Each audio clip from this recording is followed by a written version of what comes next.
Hey guys, how's it going? Welcome to my video. All right, I just want to give you guys a quick tip. If you guys have this issue, it's pretty distressing, to be honest with you, because I had this issue a couple days ago. I'm just going to give you a little bit of background and the fix that you could do to get you going. It's easy. You guys have a no crank, no start issue. There's so many things that could cause that problem, but if this is your scenario, you might be able to get your car started and on your way. If you're able to, well, you know what? Even if you don't replace the part, you might be able to get to get it started. But let me just give you some background on my situation. All right, I haven't had any issues with my car for a good while. I'd say like last time I had any issues on the car was maybe the battery was bad. I had to change it out, and that was like 7 months ago. So about 3 days ago, I experienced this situation. I drove the car all day. It was fine. Went to Wendy's to get dinner, and then when I came out, got to my car, tried to start it, it wouldn't start. It was no crank, no start. Everything else turned on. No crank, no start situation. Now, if you guys know about these no crank, no start situation, the difference between crank, no start, no crank, no start, there's a bunch of scenarios that you would probably go down a list of scenarios to try to fix it, etc., etc. Now, in this situation, obviously, I was thinking maybe it's the battery, maybe it's the starter. So, I would say, you know what, if it was a dead battery for whatever reason, I know I changed out the battery about 7 months ago. If the battery, there's a chance that the battery could go bad. Some of the cells went bad, and I got no crank out of it. Normally with a low battery, you would get like a slow crank. If it's almost dead, you would get a no crank. Even if the lights on the dash work, even if your remote works, you can get in the car, you can try to turn it on, and even though all the lights come on, if the battery was low enough, it would not generate enough power to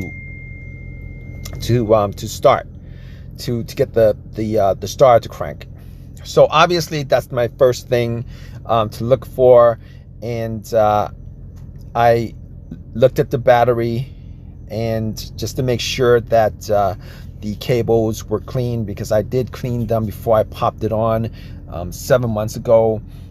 Got a battery from Walmart, did some reviews on those.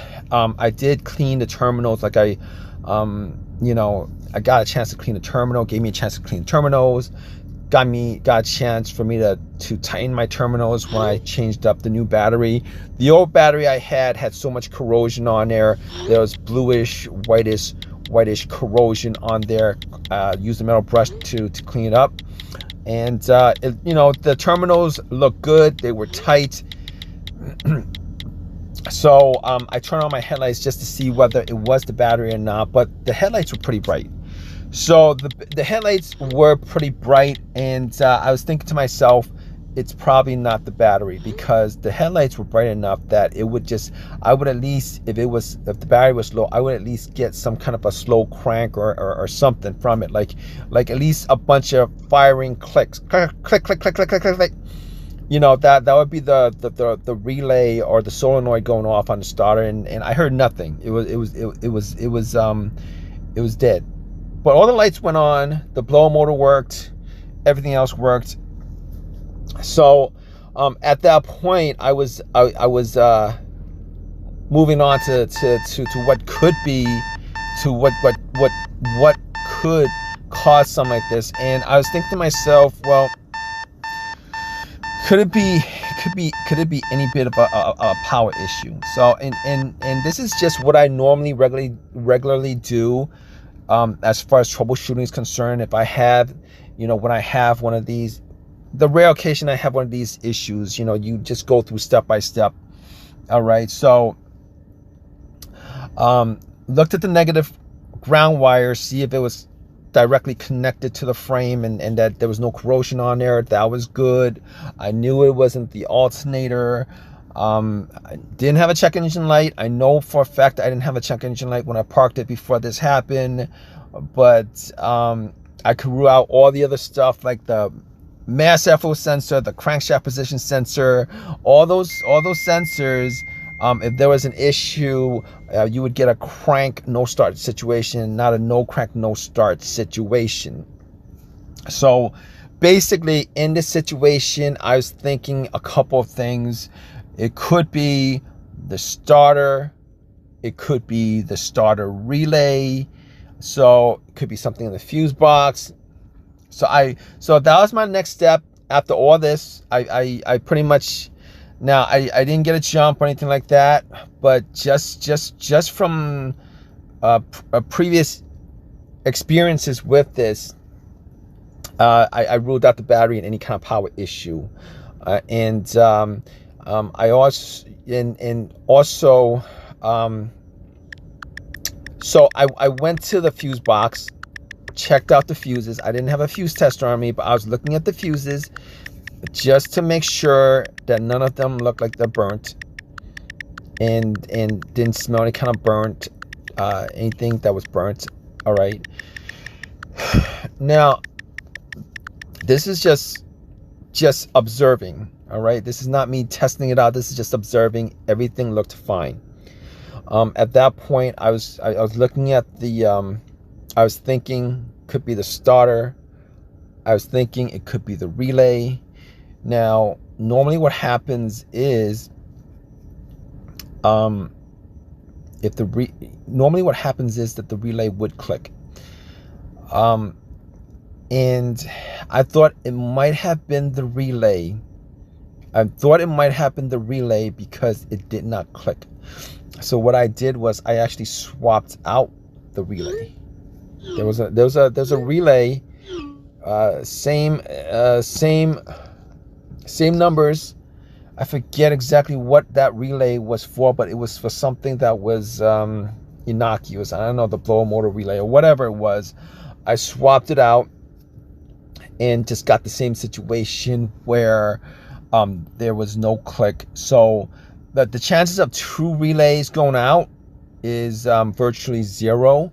So I could rule out the relay itself. At that point, I was thinking it was probably the starter that was the problem, because.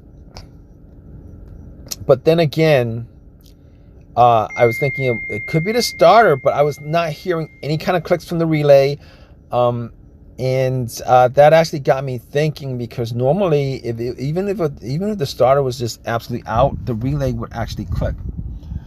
So at that point, I was thinking to myself, what else could it be? And like you guys, I'm like searching for any kind of troubleshooting tips and stuff like that online on YouTube or whatever, and I came across something to do with the brake switch. So essentially, if you guys have push start, that brake switch, it needs to be read that the brake switch needs to work, and the brake switch is located obviously on top of the brake. It's removable. All you gotta do is just twist it, etc., etc. Came across somebody saying that they had a no crank no start with power, and what they did was they took the brake switch out and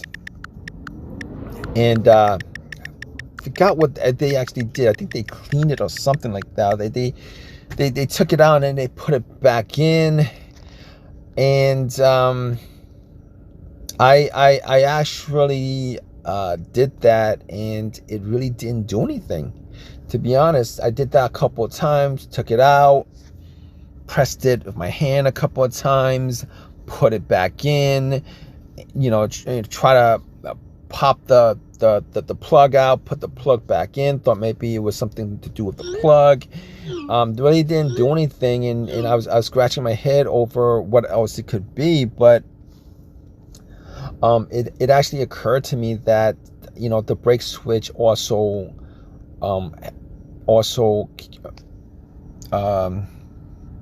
it actually causes the brake light to shine. So I actually asked somebody to check out my brake lights to see whether it was on when I pressed the brakes. I pressed the brakes, and they told me that there was nothing. There was nothing. There was no brake light. So at that point, I knew that if you guys have this situation and you guys are wondering whether it's the brake switch that's the problem, just have somebody stand behind while you press on the brakes. And normally, if the brake switch is working correctly, you would get the rear brakes illuminating. Now, the only other time that wouldn't happen is if you have a blown fuse, or obviously a blown bulbs. But I knew I didn't have any issues with the bulbs, or at least I knew I wasn't. I took a guess that I didn't have any issues with the bulbs at all. There's a rare chance that I would have this issue and then have the brakes go out, both brake lights go out. So I was thinking to myself, all right, it's probably the brake switch. It's probably the brake switch that needs to be replaced, because it's just completely malfunctioning. So I took a Uber to an AutoZone, and I got the brake switch from AutoZone. Took the old brake switch out, plugged put in the new brake switch, plugged it in, and then I tried to start it, and guess what, guys? It actually did start up. It started up, and it started up ever since. It was an easy fix. I thought I might have needed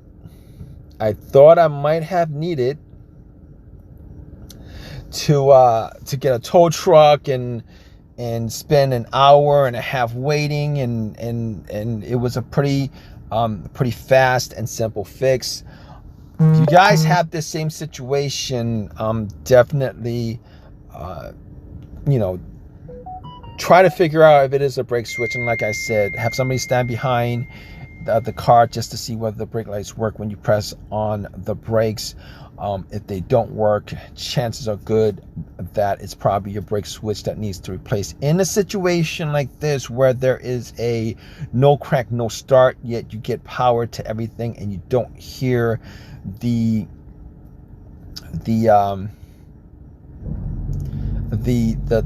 star relay going off when you try to start it. Now, keep in mind that these situations, there are so many other things that could cause a situation like this. But if you're lucky enough to have that kind of simple fix for this situation that you are in, definitely test that out and fix it if that's what's causing your problem. And you'll save yourself a lot of frustration and headaches on this. So if you guys have any questions on this, definitely leave a question in the comments section. Please subscribe. If you guys have any of your own personal opinions, any of your own personal experiences with this situation, definitely leave a comment in the comment section. It might help somebody else out with their own personal situation. All right, guys, hope that this has helped you guys out, and take care. All right, guys.